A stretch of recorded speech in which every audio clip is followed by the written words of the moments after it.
नमस्कार, जय भारत, जय हिंद, वंदे मातरम। साथियों, चलिए हम पढ़ रहे थे वायुदाब और पवने। वायुदाब हमने पढ़ लिया था कि वायुदाब की पृथ्वी पर कौन कौन सी पेटियां हैं। हमने पढ़ा था वायुदाब की प्रमुख जो है पृथ्वी पर 7 पेटियां हैं। विषुवत रेखीय पेटी, न्यून वायुदाब की पेटी, उपोष्ण कटिबंधीय पेटी, उच्च वायुदाब की पेटी, उपध्रुवीय पेटी, निम्न वायुदाब की पेटी और ध्रुवीय उच्च वायुदाब की पेटी। वायुदाब पेटियों को मुख्यतः 2 समूहों में विभाजित किया जाता है, तापजन्य पेटियां और गतिजन्य पेटियां। तापजन्य पेटी है विषुवत रेखीय पेटी और ध्रुवीय पेटियां, और उपध्रुवीय और उपोष्ण कटिबंधीय पेटियां जो है गतिजन्य पेटियां हैं। आज हम अपना टॉपिक लेते हैं पवने। क्या है? पवने। अब ये पवन क्या होती है, पवन की को कैसे परिभाषित किया जाए, क्या है पवन? तो साथियों, किसी स्थान से निश्चित दिशा की ओर वायु का प्रवाह पवन कहलाता है। किसी स्थान से निश्चित दिशा की ओर वायु का प्रवाह जो है पवन कहलाता है। तो मतलब एक तो इसकी निश्चित दिशा होती है,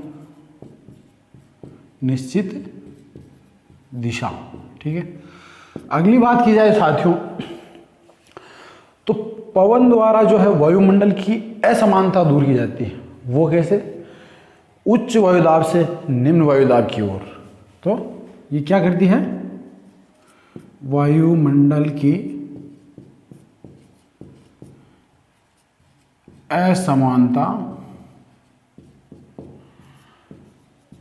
दूर करती है, दूर करती है। नेक्स्ट बात अगर साथ में इसकी की जाए तो क्षैतिज रूप से गतिशील वायु को ही पवन कहा जाए। ठीक है। तो वायु का ऊर्ध्वाधर प्रवाह वायु धारा कहलाता है। ऊर्ध्वाधर, क्षैतिज तो जो है पवन है, और ऊर्ध्वाधर अगर कहीं वायु का जो प्रवाह हो रहा है तो वो वायु धारा कहलाती है। अब बात की जाए कि पवने जो एक दिशा में जाती है तो उस दिशा को प्रभावित क्या क्या चीज़ें करती है। तो दिशा को प्रभावित करने वाले कारक कौन कौन से हैं, ये अक्सर पूछे जाते हैं। दिशा को प्रभावित करने वाले कारक। तो साथियों, सबसे इंपॉर्टेंट आता है इसके अंदर दाब प्रवणता। अब दाब प्रवणता क्या होता है? दाब प्रवणता मतलब ये होता है साथियों, उच्च दाब से निम्न दाब की ओर वायु का प्रवाह। जहाँ वायुदाब कम होगा वहाँ अधिक वायुदाब से वायु का प्रवाह होगा। दूसरी बात की जाए तो दूसरा सबसे बड़ा कारक है पृथ्वी का गुरुत्वाकर्षण बल। पृथ्वी अपने गुरुत्वाकर्षण बल की वजह से जो है वायु को पृथ्वी से जकड़े रखती है, तो ये भी इसकी दिशा को प्रभावित करता है। तो क्या है? गुरुत्वाकर्षण। ठीक है। नेक्स्ट अगला कारक है दोस्तों कोरियोलिस बल। अब ये कोरियोलिस बल क्या होता है भाई? कोरियोलिस बल की अगर दोस्तों बात की जाए तो पृथ्वी के घूर्णन के कारण अपकेंद्रीय बल उत्पन्न होता है। पृथ्वी अपने अक्ष पर जो घूमती है उसकी वजह से अपकेंद्रीय बल उत्पन्न होता है। पवन की दिशा फेरेल के नियम के अनुसार निर्धारित होती है। घूर्णन से जो अपकेंद्रीय बल होता है और फेरेल के नियम के अनुसार पवन की दिशा निर्धारित होती है। अब फेरेल का नियम क्या है? फेरेल के नियम के अनुसार उत्तरी गोलार्ध में, मान लीजिए यह आपकी पृथ्वी है,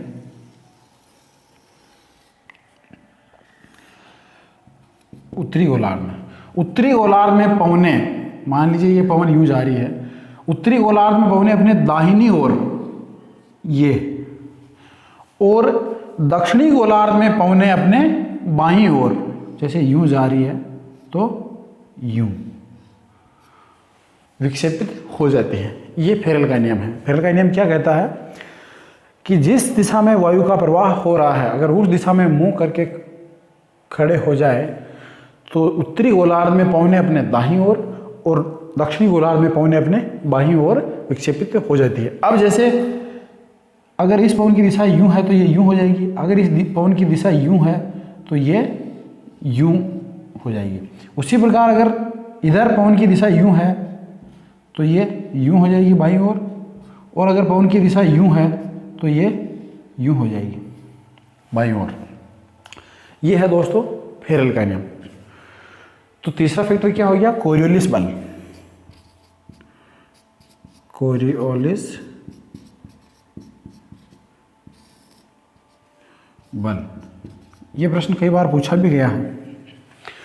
अगला फैक्टर जो है इसको प्रभावित करने वाला वो है दोस्तों भूतल से घर्षण व अवरोध। पृथ्वी के स्थलीय भाग पर जो बड़े बड़े पर्वत हैं अवरोध पैदा करते हैं, इससे भी वायु की दिशा प्रभावित होती है, और पृथ्वी से घर्षण ये भी जो है प्रभावित करता है। घर्षण व अवरोध, ये तो थे दोस्तों दिशा को प्रभावित करने वाले कारक। चलिए अब हम लेते हैं कि पवनें कितने प्रकार की होती हैं, कौन कौन सी होती है, कैसे चलती हैं। ये अब लेते हैं दोस्तों पवनों के प्रकार। इसको मैं आपको एक डायग्राम बना के समझाना चाहूंगा। पवनें 3 प्रकार की होती हैं। नंबर 1 पहली होती है दोस्तों स्थायी पवनें। क्या होती है?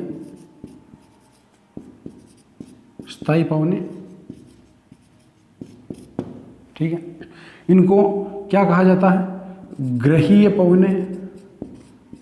ग्रहीय पवनें, इसके अलावा इसके और भी नाम है। दूसरे प्रकार की जो है होती है दोस्तों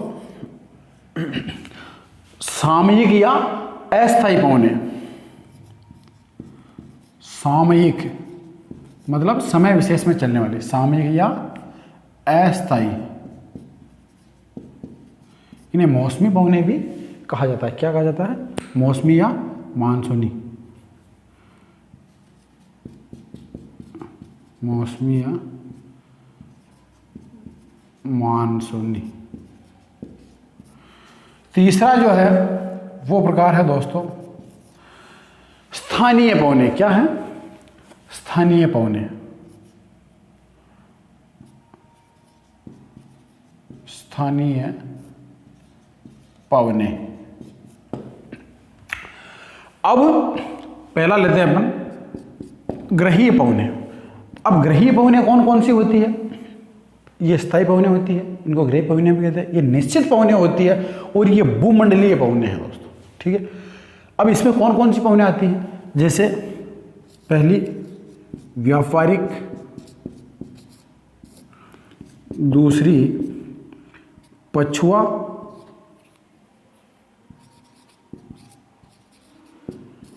और तीसरी आती है दोस्तों इसमें ध्रुवीय पवनें। ध्रुवीय, ठीक है। अगर सामयिक या अस्थायी पवनों की बात की जाए तो इसमें भी 2-3 प्रकार की पवनें आती हैं। इसमें जैसे पहली हो गई मानसूनी पवनें,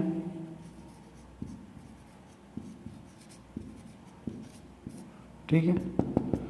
अगली बात की जाए दोस्तों तो इसमें आती है जल व स्थल समीर। क्या? जल समीर व जल व स्थल समीर। तीसरी आती है दोस्तों इसमें पर्वत व घाटी समीर। घाटी समीर। एक जेट पवन भी होती है, जेट, ठीक है। ये थी आपकी सामयिक या अस्थायी पवनें। अब अगर स्थानीय पवनों की बात की जाए तो इसको वैसे पहले तो बांटा गया है 2 मेजर पार्टों में। एक तो होती है गर्म और दूसरी होती है दोस्तों ठंडी, ठीक है। गर्म में जैसे अपने भारत की ले हो आप तो लू है, ठंडी में ले हो तो ब्लिजार्ड है। इस तरह से पवनें आती है। तो ये एक ऐसा डायग्राम है जिससे आप पवनों के प्रकारों को अच्छी तरह से समझ सकते हैं। अब चलिए हम एक एक कर लेते हैं पवनें।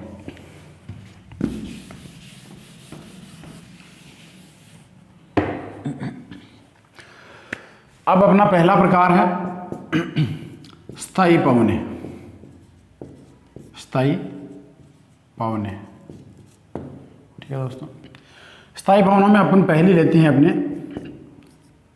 व्यापारिक पवने। अब व्यापारिक पवनों की अगर दोस्तों बात की जाए तो इनको ट्रेड विंड्स भी कहा जाता है। ट्रेड विंड्स, ये प्रश्न पूछा भी गया है कि ट्रेड विंड्स किसे कहा जाता है। ट्रेड विंड्स, ट्रेड यानी व्यापार। दूसरा, वर्ष भर एक ही दिशा में निरंतर बहती है, ठीक है।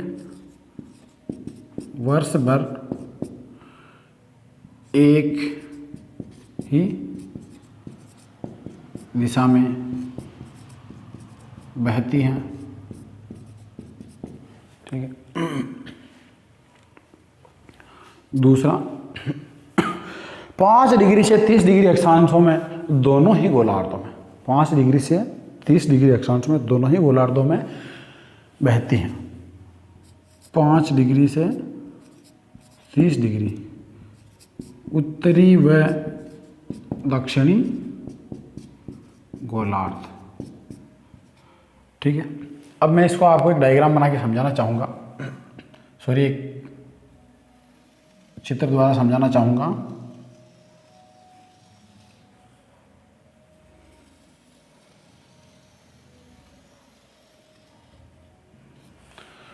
मान लीजिए दोस्तों, ये आपकी ग्रीनविच रेखा है, 0 डिग्री,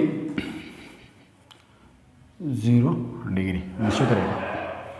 अब व्यापारिक पवने 5 डिग्री उत्तर से 30 डिग्री, 30 डिग्री मतलब यहां से यहां,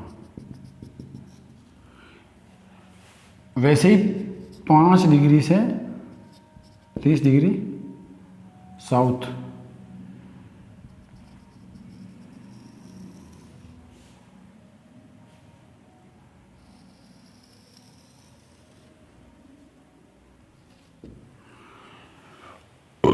इन दोनों क्षेत्रों में जो है अपनी व्यापारिक पवनें चलती हैं। अब अगली बात ये दोस्तों कि इनको पूर्वा कहा जाता है। पूर्वा मतलब है पूर्व से आने वाली है। इनकी दिशा होती है दोस्तों ये, क्या होती है, उत्तर पूर्व से दक्षिण पश्चिम, ठीक है। और दक्षिणी गोलार्ध में इनकी दिशा होती है दक्षिण पूर्व से उत्तर पश्चिम। दक्षिण गोलार्ध में क्या होती है, दक्षिण पूर्व से उत्तर पश्चिम, ये इनकी दिशा होती है, ठीक है। ये अपना 0 डिग्री था, ठीक है। ये हुई आपकी व्यापारिक पवनें। अगली विशेषता की बात की जाए तो हमने देखा कि इनकी दिशा अपन ने देख ही ली। इनको पूर्वा कहा जाता है, पूर्वा पूर्व से आती है इसलिए इनको पूर्वा कहा जाता। सबसे इम्पोर्टेंट चीज़ इसमें यह है कि महासागरों को पार करके जब महाद्वीपों तक पहुंचती हैं तो महाद्वीपों के जो पूर्वी भाग हैं उन पर अच्छी वर्षा करती है, ठीक है। वैसे ये गर्म और शुष्क होती है। क्या होती है ये, गर्म व शुष्क होती है। और शुष्क होने की वजह से जैसे ये महासागरों को पार करती है नमी ग्रहण कर लेती है और महाद्वीपों के पूर्वी भाग पर वर्षा करती हैं। पूर्वी महाद्वीप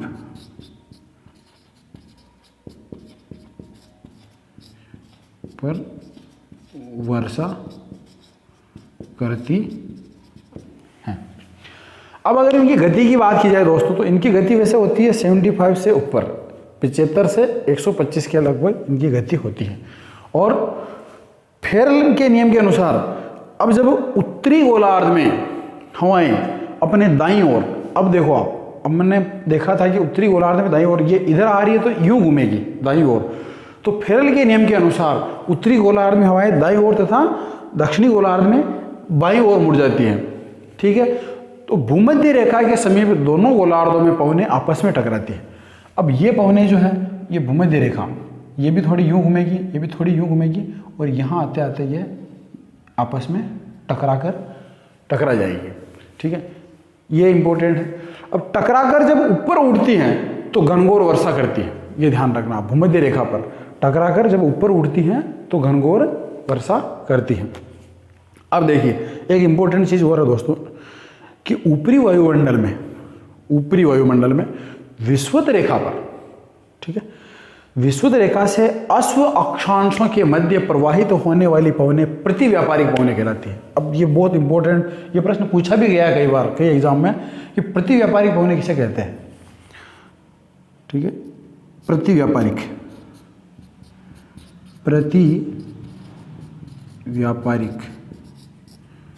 पवन क्या होती है? विषुवत रेखा से अश्व अक्षांशों के मध्य ऊपरी वायुमंडल में, है ना, विषुवत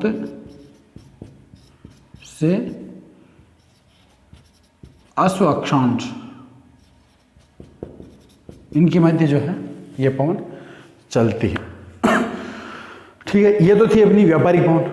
अगली पवन लेते हैं अपन पछुआ पवनें। दूसरी अपनी पछुआ पवनें। अब क्या है ये पछुआ पवन की अगर बात की जाए तो उपोष्ण उच्च वायुदाब, अपन ने पढ़ा था उपोष्ण उच्च वायुदाब से उपध्रुवीय निम्न वायुदाब, उपोष्ण से उपध्रुवीय निम्न वायुदाब जो कटिबंध है अपना, उसकी ओर चलने वाली स्थायी पवनें जो है उनको पछुआ पवनें कहते हैं। मतलब 35 डिग्री उत्तरी अक्षांश से कितना हो जाएगा 60 डिग्री, ठीक है, उत्तरी अक्षांश 60 डिग्री उत्तरी अक्षांश और 35 डिग्री दक्षिणी अक्षांश से 60 डिग्री दक्षिणी अक्षांश। ये ले लेते हैं अपन यहाँ से यहाँ, ठीक है, और यहाँ ले लेते हैं इसको दक्षिणी गोलार्ध में यहाँ। ये तो थी अपनी व्यापारिक, ये भी थी अपनी व्यापारिक। अब ये हो गई दोस्तों अपनी पछुआ, और ये भी हो गई अपनी पछुआ। ठीक है, अब इनको पछुआ क्यों कहा जाता है? क्योंकि इनकी दिशा जो है पश्चिम से होती है, दिशा दक्षिण पश्चिम से उत्तर पूर्व उत्तरी गोलार्ध में, और दक्षिणी गोलार्ध में उत्तर पूर्व पश्चिम से दक्षिण पूर्व की ओर। हमने देखा था ये उपोष्ण कटिबंध से उपध्रुवीय कटिबंध की ओर चल रही है। ये अपने जो है पछुआ पवनों की दिशा होती हैं, और इसीलिए इनको पछुआ पवनें कहा जाता है क्योंकि ये पश्चिम से आती है। ठीक है, दिशा क्या होती है इनकी? पश्चिम दिशा होती है। उत्तरी गोलार्ध में तो दक्षिण पश्चिम से उत्तर पूर्व की ओर, और अगर बात की जाए दक्षिणी गोलार्ध में तो दक्षिणी गोलार्ध में इनकी हो जाएगी उत्तर पश्चिम से दक्षिण पूर्व की ओर। ठीक है, अगली बात की जाए दोस्तों तो ये जो अपनी पवनें हैं ये 35 डिग्री से 60 डिग्री अक्षांशों के बीच चल रही है। गर्म अक्षांशों से ठंडे अक्षांशों में प्रवाहित होने के कारण ये शीतोष्ण कटिबंधीय महाद्वीपों के पश्चिमी भागों में जो है वर्षा करती है। गर्म अक्षांशों से शीतोष्ण अक्षांशों की ओर जो है ये चल रही है, समझ रहे हो आप? गर्म अक्षांश है, यहाँ उपोष्ण है। ठीक है, अब ये ठंडे अक्षांशों की ओर मतलब उपध्रुवीय क्षेत्र की ओर चल रही है, तो इससे शीतोष्ण कटिबंध है ये, इनमें महाद्वीपों के पश्चिमी भागों में जो है वर्षा करती है। कारण क्योंकि ये पश्चिम से आ रही है तो पश्चिम में ही करेगी। ठीक है, तो ये महाद्वीपों के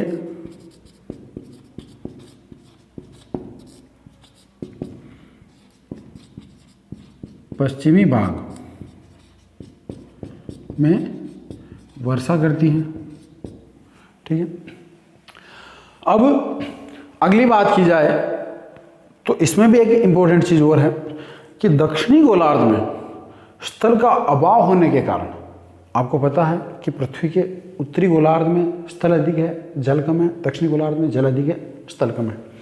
तो दक्षिणी गोलार्ध में जो है स्थल का अभाव होने के कारण इनकी गति तीव्र होती है, ठीक है, इनकी गति फास्ट होती है, क्योंकि अवरोधक नहीं है और बिना अवरोधक के इनकी गति जो है फास्ट होती है। इसलिए इनको जो है, जो नाविक है, जो समुद्री व्यापारी होते हैं या जो जहाज वाले जाते हैं, उन्होंने इनको नाम दिया है, वो है दोस्तों 40 डिग्री दक्षिणी अक्षांश पर इसका नाम है गरजती चालीसा, गरजती चालीसा। 50 डिग्री दक्षिणी अक्षांश पर इसको कहा जाता है प्रचंड पचासा, प्रचंड पचासा। और 60 डिग्री दक्षिणी अक्षांश पर इसे कहा जाता है चीखती साठा, चीखती साठा, ठीक है। सबसे इंपॉर्टेंट चीज ध्यान रखने वाली है कि ये सिर्फ दक्षिणी अक्षांश में इनके नाम है, न कि उत्तरी गोलार्ध में। दक्षिणी गोलार्ध के जो ये अक्षांश हैं 40, 50 और 60, यहाँ पर इनको नाम दिया गया रोअरिंग फोर्टिस, प्रचंड पचासा, चीखती साठा, ये इनको नाम दिया है। अब ये तो हुई अपनी पछुआ पवने। एक और होती है दोस्तों अपनी जो डोलड्रम पेटी है, 5 डिग्री उत्तर से 5 डिग्री दक्षिणी जो विषुवत रेखीय डोलड्रम पेटी है, इसमें पश्चिम से पूर्व की ओर प्रवाहित होने वाली धीमी पवनें जो होती है उनको भी जो विषुवत रेखीय पछुआ पवनें कहते हैं। क्या कहते हैं उनको? विषुवत रेखीय पछुआ पवनें। ये थोड़ा आप ध्यान में रख लेना। अगली पवन लेते हैं अपन ध्रुवीय पवनें। ध्रुवीय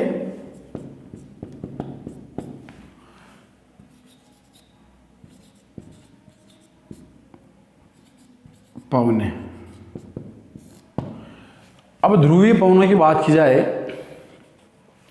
ध्रुवों पे चलती है। दूसरा 65 डिग्री से ध्रुवों के मध्य दोनों गोलार्धों में 65 डिग्री से ध्रुवों के मध्य, मतलब ध्रुवीय है 90 डिग्री हो गया, ठीक है। ये भी आपका 90 डिग्री साउथ है। 65 डिग्री से ध्रुवों में दोनों गोलार्धों में, ठीक है। ये आपका नॉर्थ है। इनको जो है ध्रुवीय पवन कहते हैं। अगली बात, अत्यधिक ठंडी व भारी होती है। टेम्परेचर नहीं है तो ठंडी होगी और ठंडी है तो भारी होगी, स्वाभाविक है। उत्तरी गोलार्ध में तीव्र गति से चलने वाली ध्रुवीय पवन को नॉरिस्टर भी कहते हैं। ये ध्यान रखने वाली बात है। उत्तरी गोलार्ध में जो चलती है उसको नॉरिस्टर कहते हैं। अब अगर इनकी दिशा की बात की जाए तो इनकी दिशा होती है ये, उत्तर पूर्व से दक्षिण पश्चिम। और दक्षिणी गोलार्ध में बात की जाए तो इनकी दिशा होती है दक्षिण पश्चिम से, दक्षिण पूर्व से उत्तर पश्चिम। ये हो गई आपकी ध्रुवीय, ये ध्रुवीय, ठीक है। इनमें ज़्यादा कुछ नहीं है। एक तो ये ठंडी है, भारी है, इनकी ये दिशा है और 65 डिग्री से दोनों गोलार्धों के अंदर ये पवन चलती है। ये तो थी दोस्तों अपनी स्थायी पवन है। इसके बारे में लिख लो आप कि दिशा अगर बात की जाए तो क्या है, उत्तरी गोलार्ध में तो हो गई आपकी उत्तर पूर्व से दक्षिण पश्चिम, और दक्षिणी गोलार्ध की बात की जाए तो दक्षिण पूर्व से उत्तर पश्चिम, ये इनकी दिशा है। अगली ठंडी व भारी, ठीक है। 65 डिग्री से ध्रुवों की ओर, ध्रुवों तक, ठीक है, 90 डिग्री तक जो इनका प्रवाह होता है। ये थी अपनी स्थायी पवनें। अब हम आगे बढ़ेंगे। अस्थैर्य सामयिक पवने।